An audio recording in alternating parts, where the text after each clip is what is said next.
So today we're just going to discuss what's with the AutoCAD 2021 and how can you have a better workflow and how can you boost your productivity with our AutoCAD 2021. So without further ado, let's start.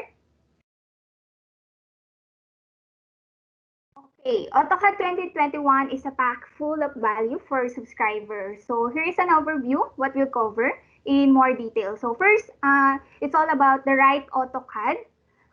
Now, when you subscribe to the AutoCAD 2021, you can access the right tools for the jobs. And secondly, I am excited to talk to you about the AutoCAD web app and mobile apps, giving you the freedom and flexibility to work on anywhere at any time.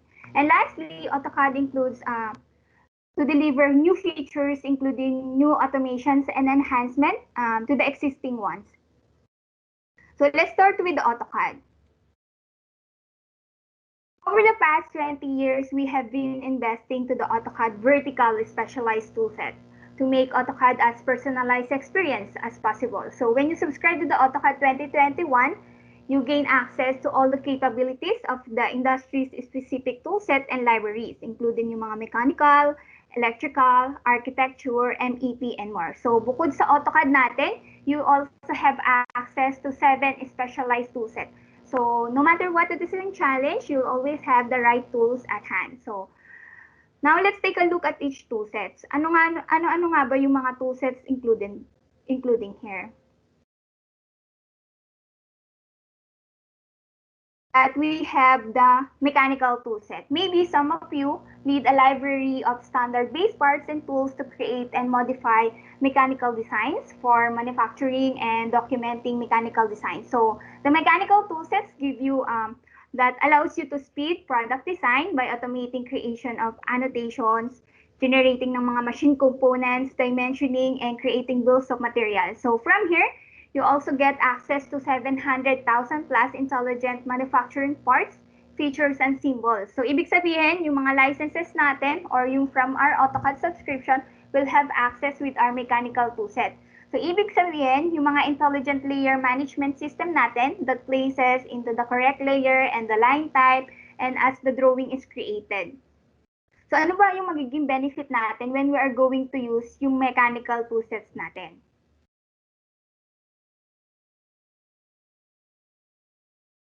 So from here, for the 2D CAD work, a total time reduction of approximately 55% possible with the mechanical toolsets. It is intelligent layer management system. So more than 30 options for the rectangles, arcs, and circle creations, and even recognizing yung mga identical parts natin in a 2D, even when they are in hidden. So more calculation functions for analyzing yung mga 2D geometries natin is more better when we are going to use the mechanical toolsets. Okay? Next, that we have the architecture toolset. So what we have with the architecture toolset? So architecture toolset, if some of you want to create yung mga floor plans, sections, elevations, so with the help of our AutoCAD architecture toolsets give you on how to create ng mga drawings natin most especially sa mga architects natin. So why? Kasi nga when we are going to use yung mga architecture natin, once you created in here, yung mga drawings natin, automatic yung mga sections and elevations natin will automatically create in just simple click. So as you can see with our video, nakikita natin from, we're just going to select everything or yung pinaka drawings natin, and then from that we can view all the sections and elevation and even the sectioning ng pinaka drawings natin. Okay. So we also have this sa architecture toolsets natin na sinasabi natin from what you have, you can save yung 600 more hours omitted from designing ng mga architectural designs natin, because architecture toolsets saves time. From the huge library of 1,000 free-defined buildings objects such as yung mga styles ng mga windows, doors, na automatic na ilalagay mo na lang from your drawings. So, yung pag-generate nga ng mga elevations and sections without the need of the project lines, yung sobrang tagal with the architects or engineers to create yung mga drawings na yon, is from here, automatic, mas mabilis na sila makakapag-create ng mga drawings. So we also have what we call the electrical toolset. So from the electrical toolset, you can get access to sa mga tailored natin for electrical designs, like yung mga drawings natin, like you can yung sa mga productivity design ng panel layout, schematic diagrams, and other electrical drawings. So yun yung maganda when we are going to use yung mga electrical toolset natin. Because from here, you can view yung mga drawings natin na predefined, especially for the electricals, na makakapag-create na agad sila ng mga drawings nila. Kasi nga from that, kasi nga meron na tayong 65,000 intelligent electrical symbols, they're just going to drag and drop the symbols, and then from that, the lines or the wires, automatic nag-clean up for them para mas mabilis sila makapag-create. So also from the productivity study conducted with the Autodesk from the AutoCAD versus the electrical toolset. So from here, from the standard base parts ng pag-create natin ng mga sequential references, numbers on wires, components, based on the chosen configuration with automatic ID tag regeneration. So from here, yung mga child relationships between the electrical components, automatic na mag-create ng mga engineers natin. So it really saves them a lot. So just think of a time na so for example, from here, yung lines natin is from 150 hours from the basic or the vanilla AutoCAD down to 7.5 hours. So it means they have a 95% overall productivity when they're going to use the electrical toolsets. Okay. So we also have the Map 3D, in which it is incorporated into a geographic information system and CAD data to support yung mga planning designs in data management natin. So we can access yung mga spatial natin, data stored in the files, databases, and web services that is aggregate with your AutoCAD designs data. So we can easily manage yung mga GIS data natin, standard data schema, yung mga automated business workflows, and yung mga report templates. So from this, yung mga designs natin ng mga maps, we can automatically create them in here. So mas mabilis tayo makakapag-create ng mga drawings natin compare when we are going to use the vanilla AutoCAD. Next is the MEP toolset. So using this MEP toolset, you can have 10,500 plus intelligent mechanical, electrical, and planning objects to draft, design, and document yung mga building design like yung mga ductwork, electrical conduit, yung mga circuiting for HIBA, planning, and even yung mga electricals natin. So from here, MEP toolsets provide you up to 85% overall productivity gain when you're going to use yung MEP natin. Why? Kasi nga from the electrical workspaces, mga electrical designs natin, configurations that allowing you for full wiring circuits to be created yung mga schedulings natin. So yung mga extensive na mga content natin, library for HVAC, may parts ng mga piping plants, which can be easily set using the MEP template. So as you can see from this example, yung mga drawings natin na automatic na even though we are creating it in a 2D, at the same time, we are already creating it yung mga 3D drawings natin. At the same time, we can specify ano ba yung mga details or information that we can provide them sa pinaka-drawings natin. So for example, for that T, we can specify for that drawing na ito dapat yung materials na gagamitin natin.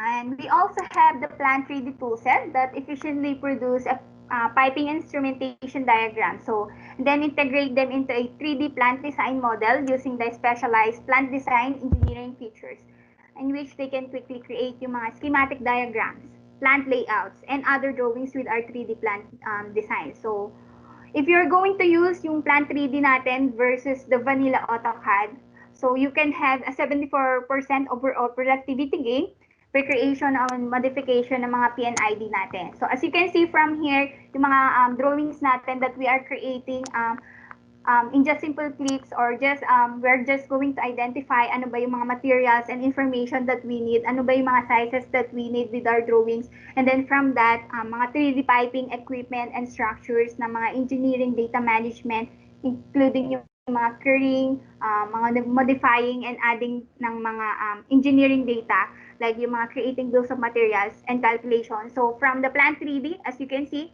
we're just going to identify, and then from that, you can already have yung mga 3D models natin. So from here, it's creating yung mga structural designs natin. And even yung mga simple or for us that was hard to create into a basic AutoCAD, mas makikreate natin sila dito na mas madali using our Plan 3D designs. Okay. So if you have questions, just let me know. Kindly chat it in our chat box para naman masagot natin later on. So we also have, as part of your AutoCAD, including specialized toolset, is the raster to vector tools that help you edit yung mga scan drawings natin. So for some instances, some of you mga engineers natin na you are looking for a software na images lang siya, and I want it to create into a DWG file format. And what I'm going to do is I'm going to recreate it from the scratch, recreate it from the start.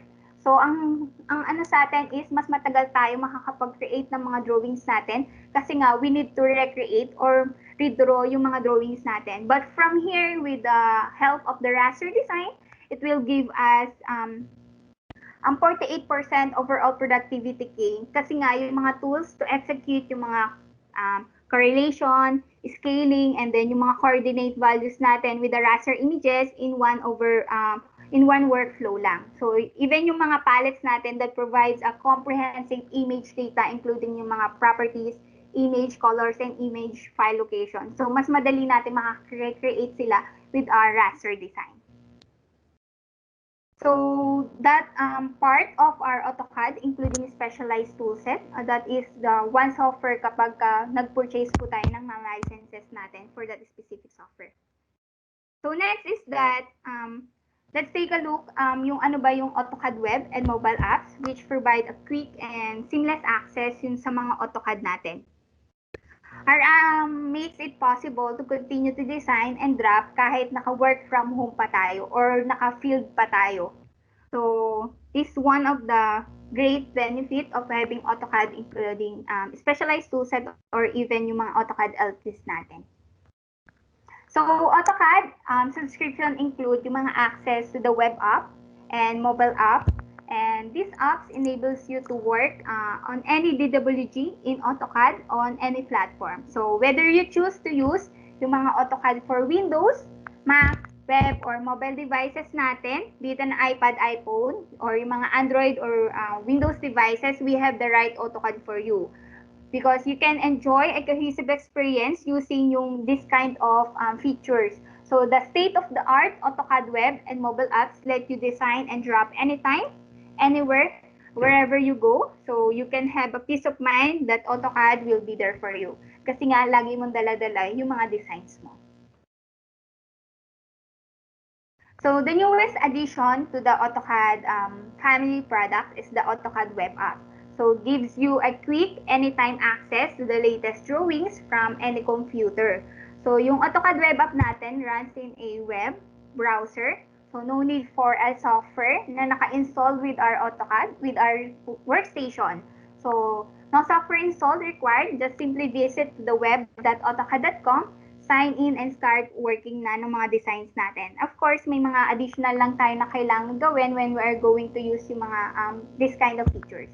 We just simplified interface so that you can get a core AutoCAD 2D drafting tools and commands so you can quickly set up to a speed and be productive with little to no without even training. So in addition to the web app, we also have the mobile app. So si mobile app let you work anywhere, even offline. You can extend yung mga workflows natin, yung mga office to the job site with the mobile app that has adopted many of the fundamental desktop AutoCAD tools as well as yung mga mobile only natin. So from here, with the mobile app, you can work offline and you can still create yung mga designs natin using your mobile device. So most of you naman, I believe lahat tayo may cellphone na. So from here, we can also browse ng mga drawings natin if still ba may mga additional changes pa tayong kailangan gawin in real quick. So I think that's really amazing when we are going to use yung mga web app natin and same time yung mga mobile app natin. So next is that some of the new features that and enhancement that had been added to our AutoCAD 2021 and available to all active subscribers. So kung active subscriber ka na, you can still use yung mga existing or new features na to. Just download and install yung pinaka-latest versions natin. So let's start with our yung ano bang inad natin with the core functionality for active subscriber ng mga AutoCAD 2021 natin. So from the drawing files, save to OneDrive, Dropbox, or yung box cloud storage that maintain a previous versions of the DWG file that can now be accessed in a new drawing history. So for example, yung mga drawings natin na nakasave sa OneDrive, Dropbox, and even yung mga box cloud storage natin, so we can save them sa mga files natin there, sa mga cloud natin. And then from that, we can view and identify sino ba yung mga engineers or sino ba yung mga tao na nag-create or may ginawa doon sa mismong drawings natin. And we can do that. We can compare ba yung mga current natin. We can filter by date. We can by user ba, or we can view them by minimum time between versions. So we can do that with our drawing history. So now there's another benefit of subscribing to the latest version of our AutoCAD. You can use the popular DWG compare feature for the external references natin drawings. So mga notification will automatically, so mga Xref, external references natin. So for example, yung mga drawings natin is nasa server, nasa networks natin, and then we want to identify, and then some of the engineers is nagkakaroon ng changes and then they want to do something, nagkaroon ng edits with their current drawing na hindi dapat, which is not part of your job description, and then he is going to change something on that. And then from here, with the Xref or sa ating enhancement is that we can identify or we can know ano ba yung mga nangyari, ano ba yung naging changes from that. So we can compare them from the version 1 and the version 2 that we are currently. So from that, up to date pa rin yung mga engineers natin na tama yung ginagawa nila, or active pa rin yung mga active pa rin yung mga softwares na parang updated yung mga engineers na nagagawa ng susunod. Okay? We also have the black palettes. So here in the black palette feature that introduced last release has been improved. So yung mga access natin sa mga blocks natin from anytime and anywhere. So ano ba to? So from here, yung mga blocks natin that is in a cloud storage location and access them from any device. Be it na desktop, web, or yung mga mobile device natin. So yung mga AutoCAD our other drawings that is in tab. Now, yung mga libraries natin can display yung mga recently used black libraries for faster access. And you can now specify yung mga folders natin, drawing file, or any definition stored in a drawing to insert as a block or in the current drawings natin. So, from here, yung mga drawings natin na naka-save din dun sa pinaka Google Drive natin, sa mga drives natin, sa mga cloud storage natin, is that we can identify yung mga some of the blocks na ginagamit normally natin with our machines, or yung sa kailangan natin ng mga machines na mabibigat.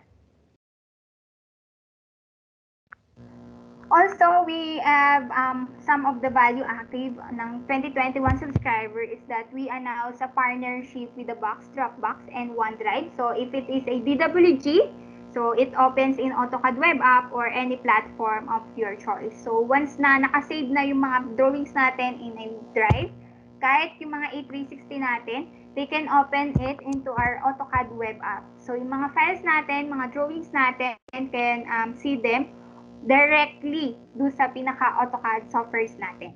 So we don't need to download yung pinaka-files and then we're just going to we're going to identify ulit ano ba yung kailangan natin na files na i-open natin with our device. Okay, so as this year, kung meron na tayong box Microsoft, yung mga Dropbox natin, we've added yung Google Drive natin. So as of today, you already store yung mga files natin with your Google Drive. You will streamline yung mga workflows and take advantage of the anytime access yung mga DWG files natin. So ibig sabihin, kung may mga files na tayo with our Google Drive, you can save them. Yung kanina, we can open them with our browser na web app, and also yung sa pinaka-softwares natin that was installed in our machines. And okay, so as a second to the last of my presentation, like yung mga previous releases natin, like yung mga graphics performance has been improved with our AutoCAD 2021. So yung mga pan zoom in a real time, we can panning and zooming ng 2D AutoCAD automatically performs ng mga 3D complex, like yung 3D orbit, zoom, yung mga responsive na, like yung mga complex 3D models natin, still, we can view them into a files natin. Pero, of course, we can have all this functionality, we can have all the tool sets that we want, we can have this a seamless, a faster, and smoother experience if yung mga machines natin is in the recommended system requirements, right? So, ano ba yung mga system requirements natin? So, as you can see, ito yung mga system requirements natin. So, maybe some of you are asking, bakit yung mga machines nila is nagahang? Why their machines freezes? Why their machines lag? It has a poor performance and has intermittent poses. So this is not because of the AutoCAD software, but because of the slow performance that is often caused by the hardware. So maybe you need to change yung workstation and gave Bill Data a call and gave you a Dell workstation that is specifically for a 3D models and give you the best hardware for the performance. So just let me know if you have a question. So, well, this is the last slide of my presentation. So Autodesk, again, Autodesk AutoCAD including specialized toolsets give you a better workflows with a boosted productivity. So, well, let's end my presentation. And does anyone have a questions regarding our AutoCAD, including specialized toolset?